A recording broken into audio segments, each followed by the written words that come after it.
Hey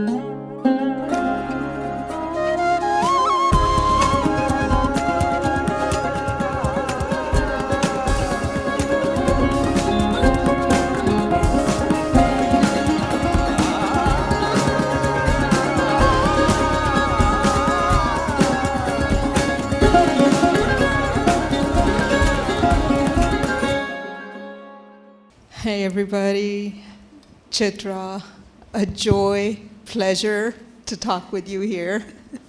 Likewise, Maya, Yeah. Tayyba. Everything. Everything. Everybody here is probably familiar with the theme of this book, but it has so many layers to it, and there's one that you've returned to so many times over the course of your work, over your last 21 books. Before I ask you about that, I would love it if we could lead into those questions with a reading from the book. Sure. So you want to give them the context for? Yeah, absolutely. So this is a passage where one of the main characters, Priya, this book has three sisters, who are experiencing partition even as they grow up as young women and struggle with those matters. And this is a passage where Priya has agreed to marry a person she is fond of. Right. And Priya is now, as she has agreed, and she and the person she loves, Amit, have been friends since childhood, but now because of independence, partition, so much of rioting going on, their families have been affected, so the two families want their marriage to happen right away. And this is how Priya is responding. Here is something else that troubles her. With all her heart, she loves Amit, but she had intended to come to her bridal bed bearing success like a gift, not as a beggar maid from some outdated fairy tale. Can no one understand this? She tries to hide her agitation, but she is no Jamini. This is her sister Jamini, who's very good at hiding her feelings. Amit reaches over to clasp her hand. This is not the end of your dreams, Pia, just a deferment. In a year, some say sooner, India will become independent. The British administrators of the medical college will return to their own country, leaving things in the hands of Indian doctors. They will understand how important it is to welcome women into this field, because so many Indian women refuse to be treated by a man. In 2 years, you can take the medical examination again. You are sure to be successful. And the background to this is Priya has always wanted to be a doctor. Her father was a doctor. He was her role model. She applied to get into medical college, but at that time, they were very biased against women. And so this is one of the many struggles that women at that time, on the cusp of independence, were feeling. And then Amit's aunt says something, and I'll end with that. Manorama says, "You will have another advantage then. The examiners will think twice before they interfere with the results of the daughter-in-law of the Chaudhuris." But Priya is not 100% happy about that statement. Oh, hold on. Yes.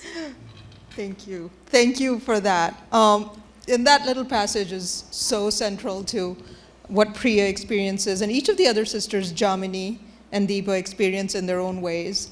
And it's this distinction between these sisters that I am so curious about. We have a very complex portrayal of femininity and feminism in this book.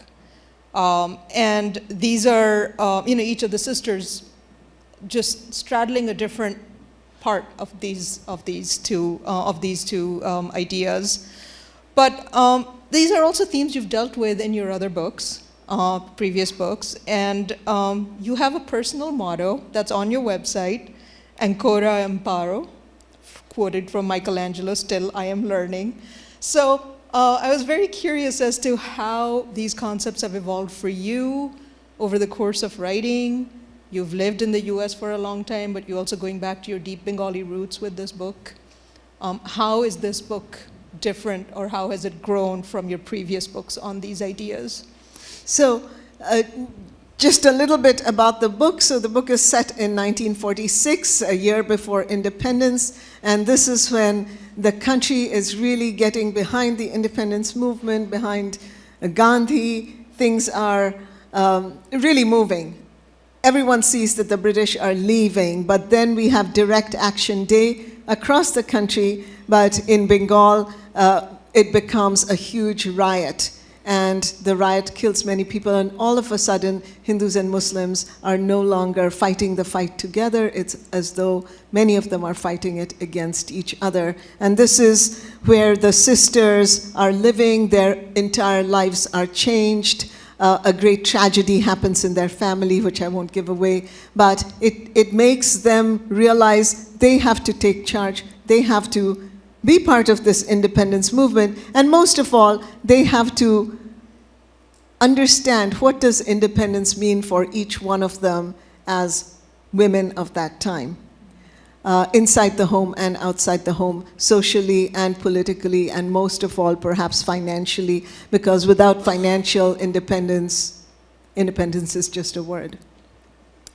And I think these themes have come up over and over in my writing. My writing is often about women. It's about women asking themselves these questions in various different scenarios, in various different countries, in India as well as in the US, in contemporary times as well as back in the time of the Mahabharata and the Ramayana, where my character Sita and Draupadi will ask these questions, because these questions in some ways are always relevant. I think they're relevant to us in this room as well.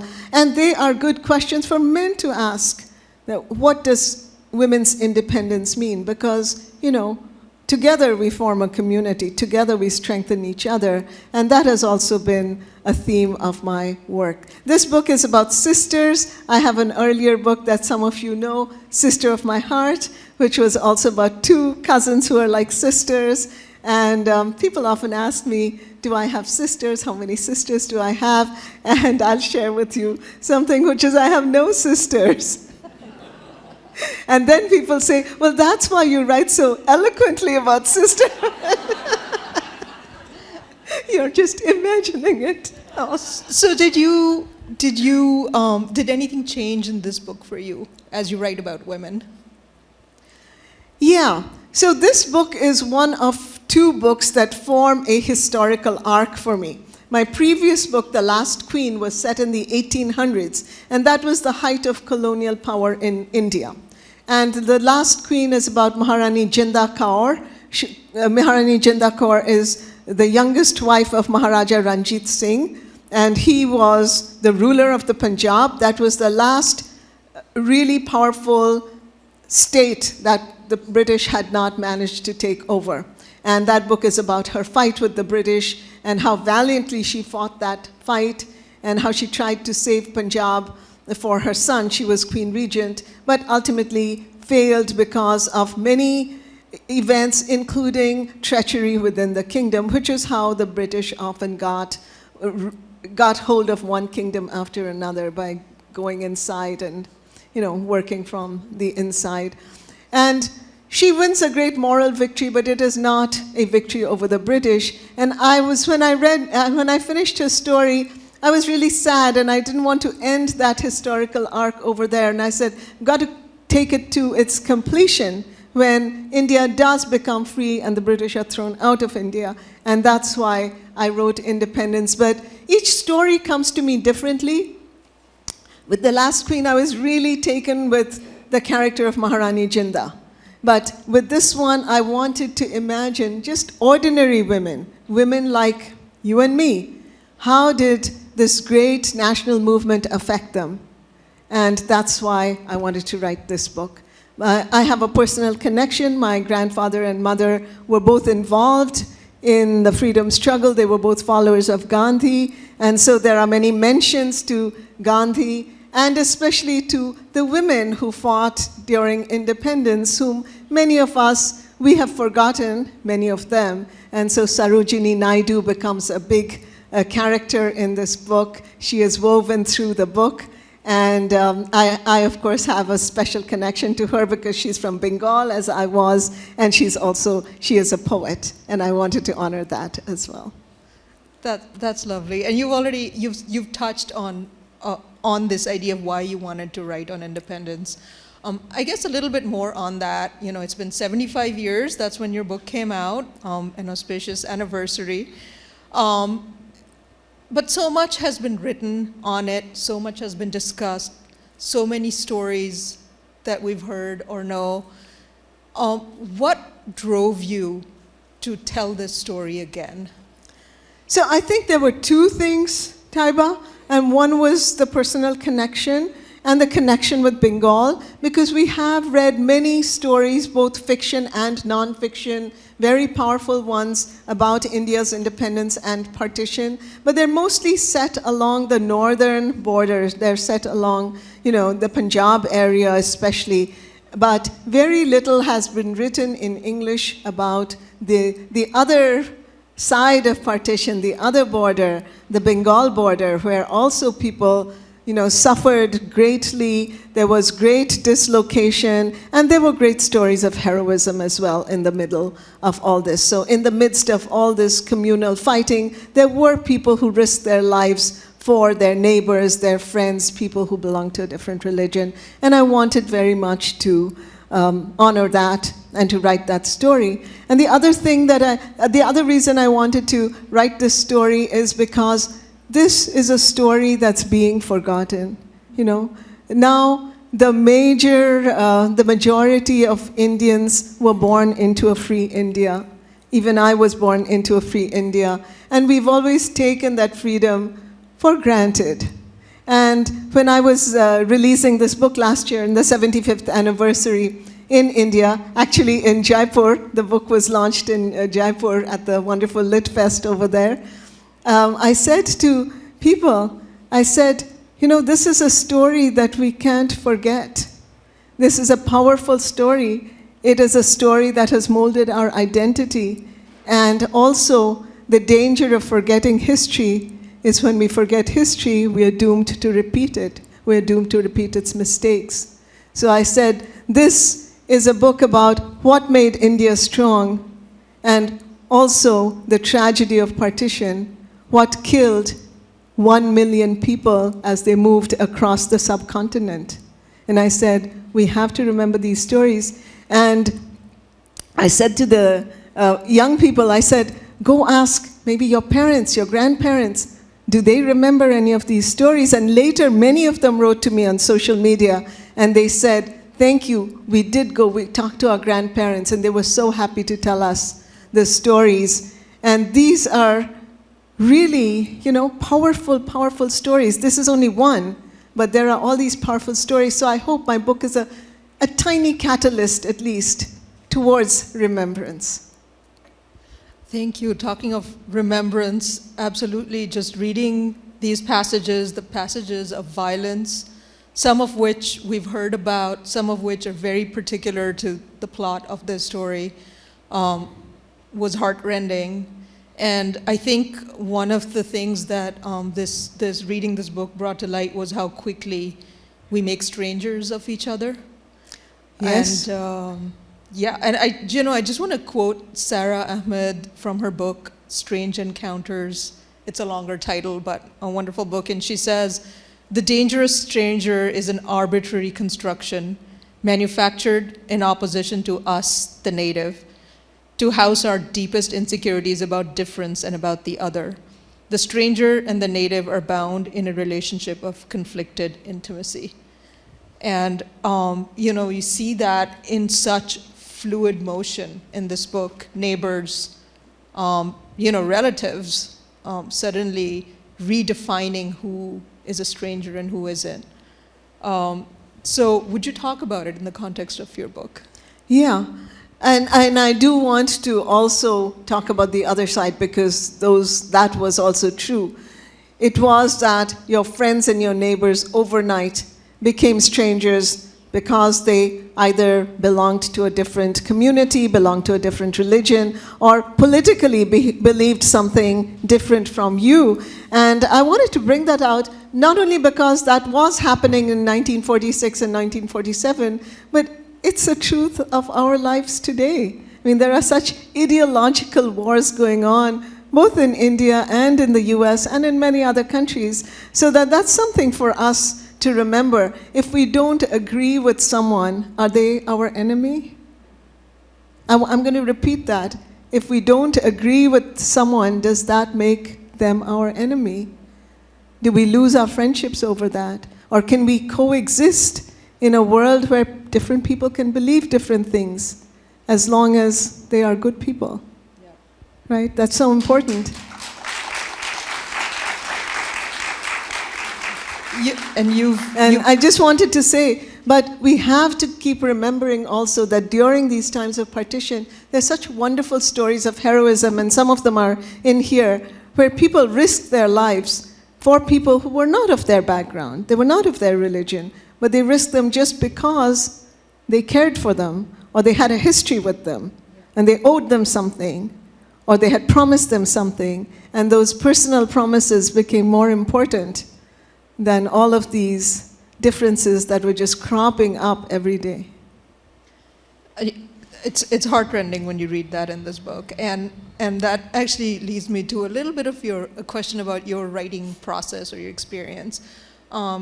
You mine such depths over here in violence and emotion. How was that for you as you wrote it? How do you deal with it? Oh my gosh, I have to tell you about the writing of this story, and my husband Murthy, who's in the audience, and I want to thank him for all the support all these years, all those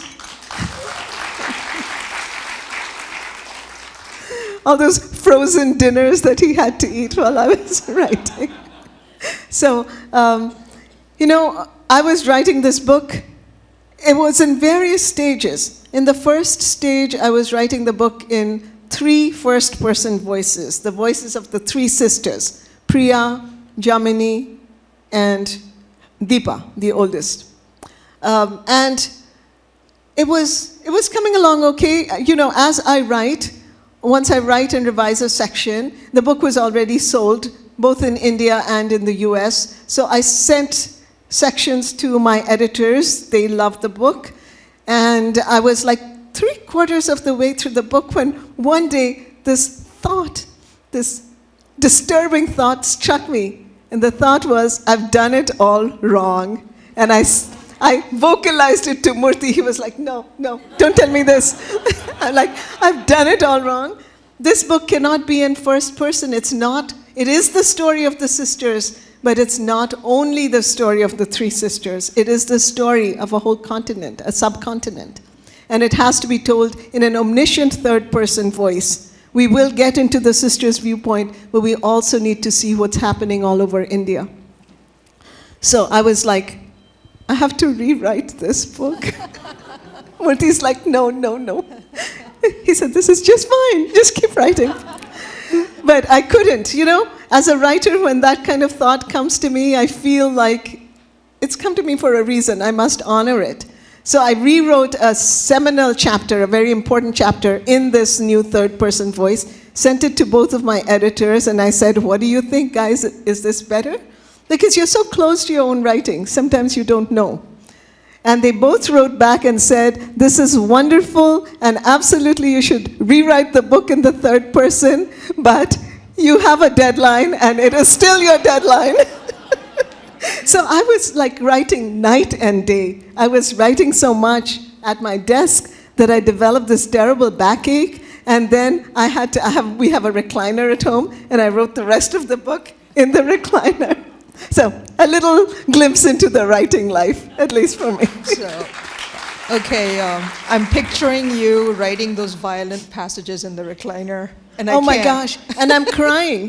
When I write, I get very emotional. I have to feel that emotion for it to come out on the page. So, I cry when I do research because some of the research was so heartrending. And the photographs, the historical photographs of the rioting, the trains that came across the borders, they're just heartrending. And I would cry and that's okay if I don't feel it.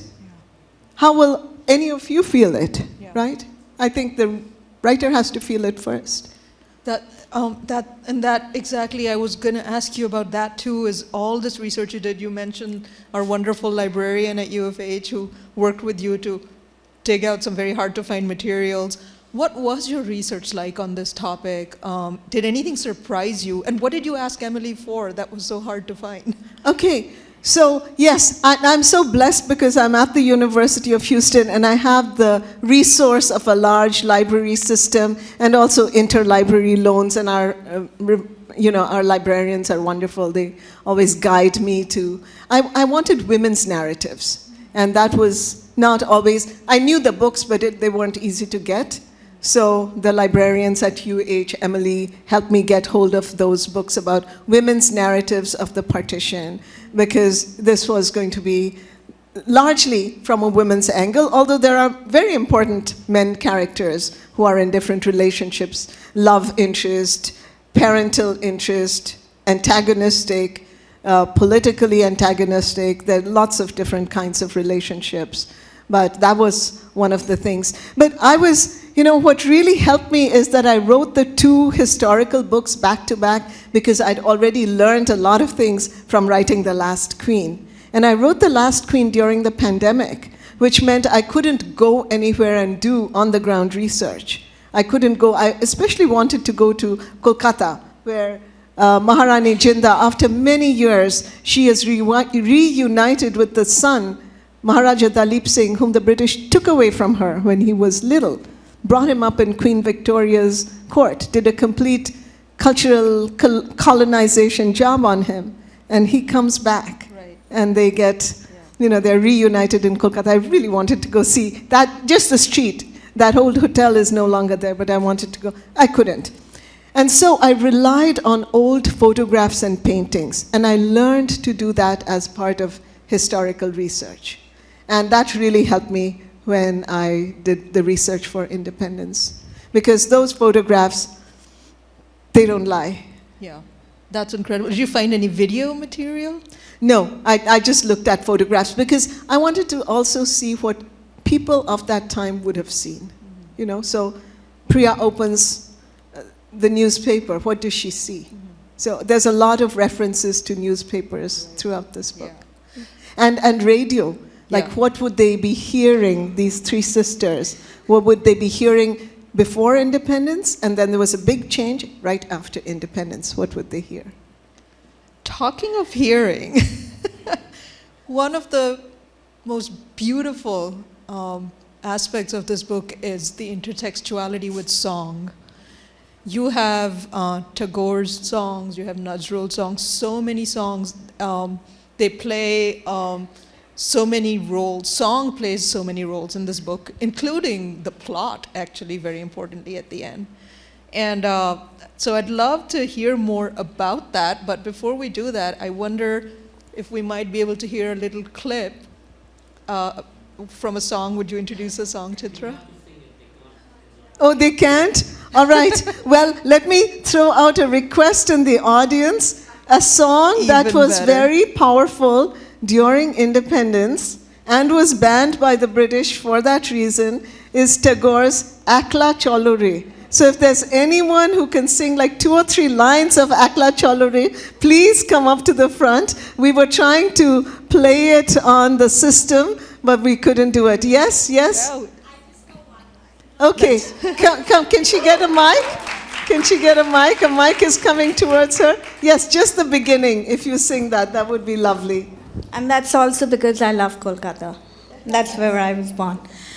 Jodi koi dak, jodi tor dak, shune keu na ashe, tobe akla cholo re. Jodi tor dak, shune keu na ashe, tobe akla cholo re. Akla cholo, akla cholo, akla cholo, akla cholo re. Jodi tor dak, shune keu na ashe, tobe akla cholo re. It's beautiful. Thank you. Thank you. And really, just on the spur of the moment, that was so generous of you to share that. So thanks very much. That was even better than YouTube. Yes, this is obviously much better than YouTube. So, when I grew up, these songs were still popular, but when my mother was growing up, they were really popular, and because they were banned, people would sing them in secret, many of them, but people did sing them as they marched and as they were beaten up and taken to jail. So these songs were a big part, and as you mentioned, the songs didn't make a difference. The songwriters didn't make a difference. There were Tagore songs being sung side by side with Nazrul songs, so Hindu songs, Muslim songs. They were not Hindu and Muslim songs, they were Indian songs for freedom together. There's a quote by Nazrul who says in his song, "Who is it that asks, is this a Hindu or a Muslim? Let me say, this is just a child of my motherland." And that is something we should remember. Yeah. Right? The songs can bring people together, and I wanted to bring that into the book. And my Indian publisher did a wonderful thing. They put like a barcode inside the book, and you can listen to all the songs. So I don't know how we can get hold of that barcode, but most of the songs are available. They're like public property. You can listen to them on YouTube. If you're lucky, you'll have someone like that sing it for you. Chitra, we need a Spotify playlist. Seriously. All right, Tayyba. Tayyba is not only an amazing writer, and I have to brag, she's from our creative writing program, and we have many people from our creative writing program here today. Tayyba's writing some great stuff. It's going to come out soon. Watch for her. Her stories are already coming out in big publications. Tayyba, someone like you can create a Spotify list, because Tayyba in her other life was, what were you, Tayyba? You were a... I'll just say technologist. She knows all technical things. When she was in my workshop, I would need things to be sent to people or things to be uploaded. I'd be like, Tayyba, I don't know how to do this. And she would always do it. So you're now tasked with a playlist. We'll do anything for you, Chitra. Thank you. Really, all of us. But so going back to the songs, though, there are so many. Did you know all of them already? How did you find them? There are lyrics. How did you work with song? Okay. I did know many of them. There is a sad story behind this. In Bengal, right, we love Tagore songs. We love song in general. And every Bengali girl whose family can afford it gets a singing teacher. Okay? So at a certain point in my life, my mother got me a singing teacher. I think the gentleman developed ulcers after a while. Because, yes, I am not a good singer. And in about a year, he said to my mother, I am sorry. I think this is a lost cause. And he promptly left.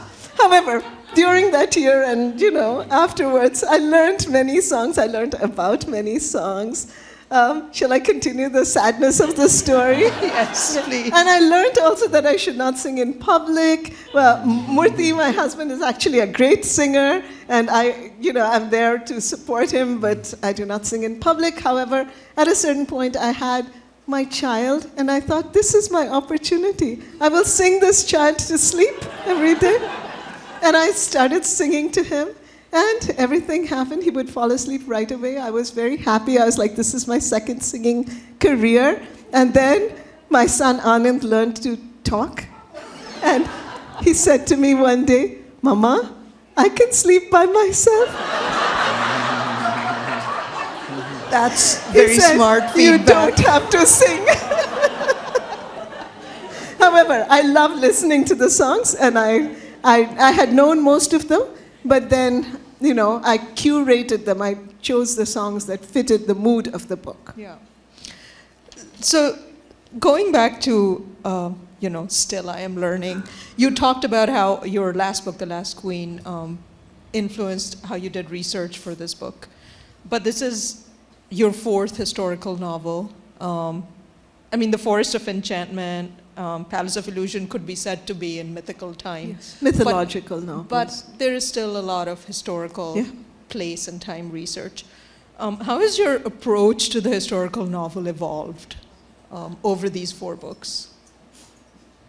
That's an interesting question. I think the books have a lot that they share. They're focused on the women's experience in those times and places. And maybe they try to show how history or popular thinking has misunderstood the woman's experience. And so often my books are about giving voice to the women characters in the book so that they can tell their story. They can talk about the world as they see it, which for me is really important.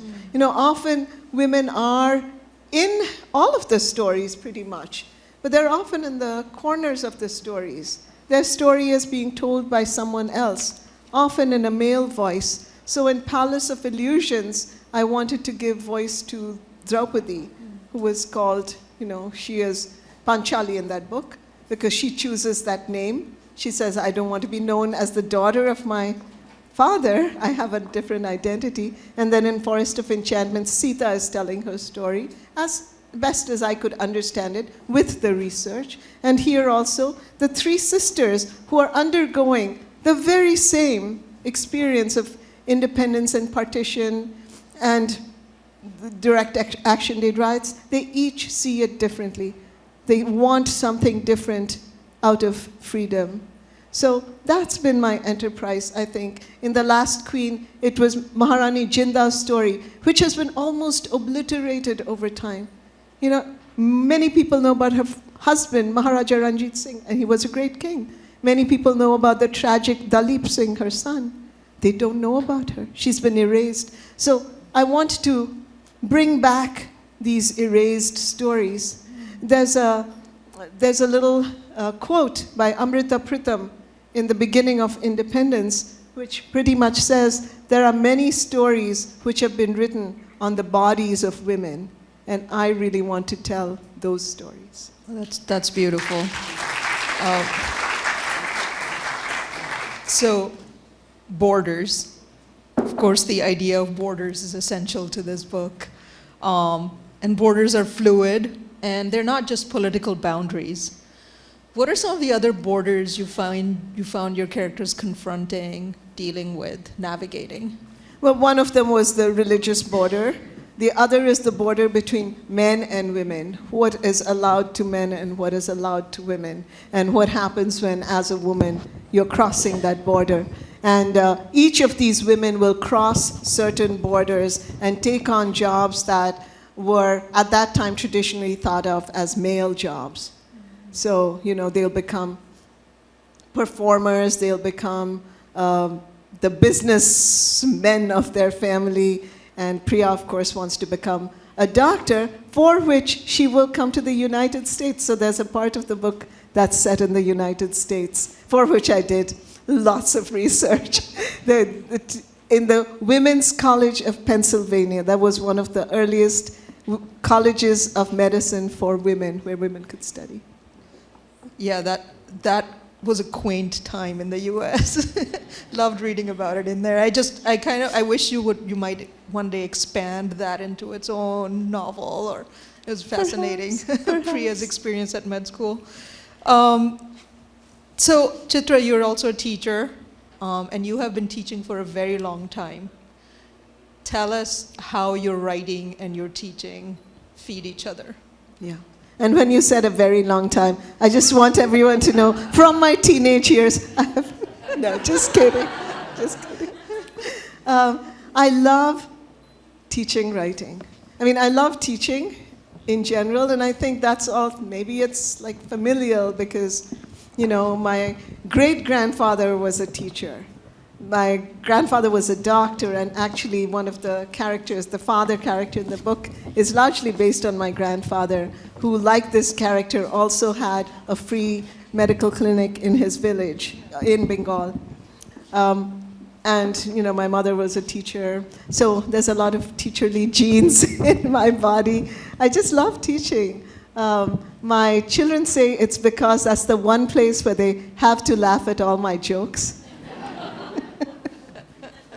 But, you know, I particularly love teaching creative writers, because it's not even like teaching, it's like sharing. I tell them everything I can think of that I know that would help their writing. And I learned so much from them. It's just a beautiful, symbiotic relationship. It makes me very excited. You know, when my teaching day is approaching each week, I'm getting kind of, you know, I'm like, I will talk about this and I'll talk about that. I wonder what they'll say about this story. And I love teaching Indian writing, you know, which I think we don't often get enough of in the universities unless you're taking a particular class in Indian literature. So I love bringing in Indian writers, especially, you know, more current writers into my classes. Right now I'm teaching a class called India in the Writer's Eye, and we are tracing Indian writing about India from many different places, from the time of Kipling, then through Tagore. We are going to do Rushdie, and then we're going on to Arundhati Roy and many others, Arvind Adiga. It's just exciting. I think you can see that, you know, I just love that excitement is infectious in class, for sure. It's just great. Okay. And we have such a great program, really. Our UH creative writing program is nationally ranked and internationally acclaimed. We have writers from all over the world coming. How can you not love them? Good point. I did want to save a few minutes for questions from the audience, if there are any. Yes, praise is also acceptable, but brief praise.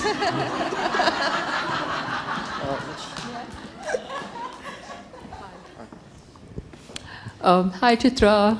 It's lovely to see you again, and thank you, Tayyba, also. I have read Independence, and I thoroughly enjoyed it. I have read, you know, a couple of your other books as well, Palace of Illusions and the Forest of Enchantment. Having read these, you know, I sometimes feel, and this is something that Tayyba mentioned, you know, the history and how you approach that.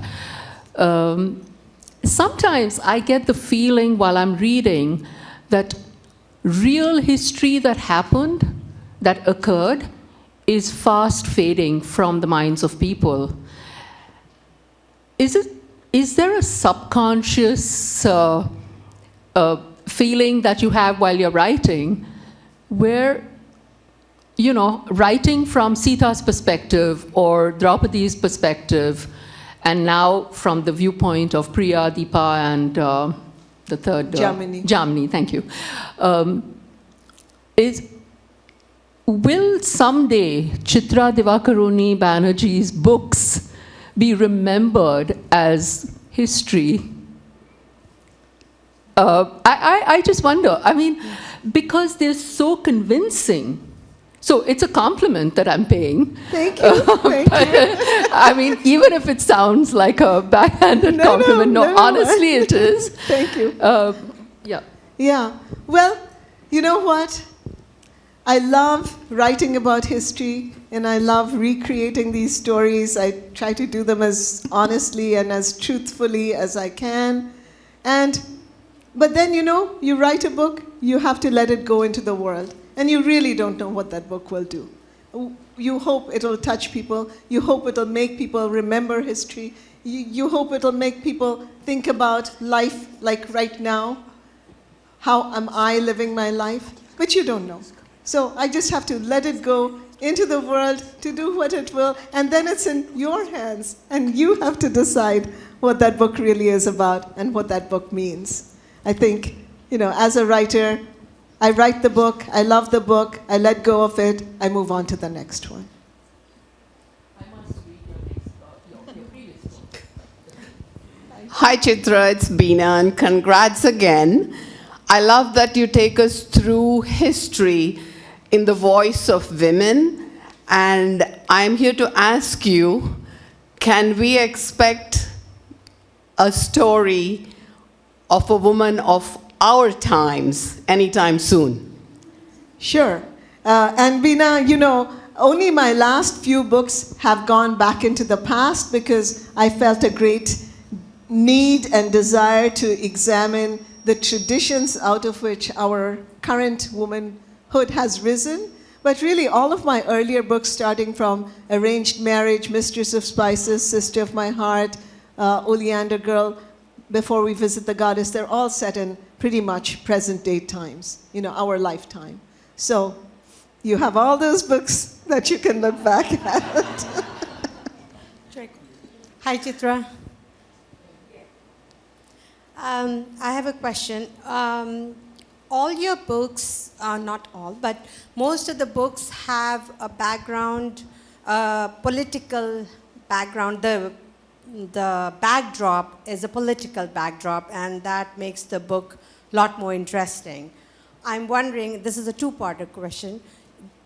I'm wondering if you have thought about making a book against the current political divide going on, and do you think that most of us here, obviously we're not here, probably in the 1940s or so, we love to read about it, but the current political divide, if you write something about it now, do you think the people would find it interesting, and would that be received as well? That's a great question. I want to answer it in two ways, and you've already indicated a little bit of this. Books, even written in other times, can have the same theme, the theme of togetherness, separation, different truths. Some of the things that the journalists in earlier panels were talking about, they're all there in fictional form. So thematically, these books are very current. Do I want to write something about current day? Perhaps. People sometimes think that writers choose their books, but really it's the book that chooses the writer. I had not decided to write about Maharani Jinda until almost magically I was put in touch with her by a painting of her that I saw, one of the few paintings that are available. And then I was like, I have to write this. And then, from that came the thought, I have to write this book, Independence. And before that was the thought, I have to write about Draupadi, I have to write about Sita. But those thoughts just come to me. It is, for me, it doesn't work if I say, well, not emotionally, not from here, but from here, if I say, I'm going to write a book about this subject. It just doesn't work. I have to say it from here. And until that thought arises, I never know what the next book is going to be. So perhaps I'll have to wait and see. Especially for women who have come so far in India. Yes, I think those are great topics. I'm putting them into, the percolation space, and we'll see if they come up. Just putting the idea out there. Thank you. Thank you. Hi, Chitra. I always love hearing you. Where are you? Right here. Where are I'm you? right here. Okay. So my question is really an extension of all the questions that have been asked. You mentioned you put a lot of history in your books. Obviously, political times, you've added that. You look for underdogs, things that people don't normally, or people that have been forgotten, that you want to bring a story out to. But aside from entertainment, history, politics, culture, what is it that you are trying to get people out of your books? And what is it that you teach your students? What is it that, for example, Tayyba may have gotten that you say, if you're going to write, these are the things, or these are the steps you take, and this is what you want people to remember, or people to flip to the next chapter? What are your thoughts when we're reading your books that you want us to remember? What is it that's the underlying theme in your mind? Thank you. That's a great question. It's a complex question. I'll answer it by referring to a writer that I admire greatly, Kafka. And Kafka says, a book should be the axe to shatter the frozen sea that is inside us. And that is what I hope my books and my students' books will do.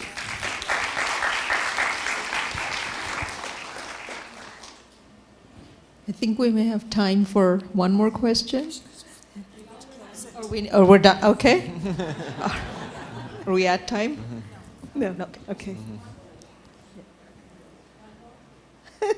Okay. Well, you have to ask the organizers. Yes.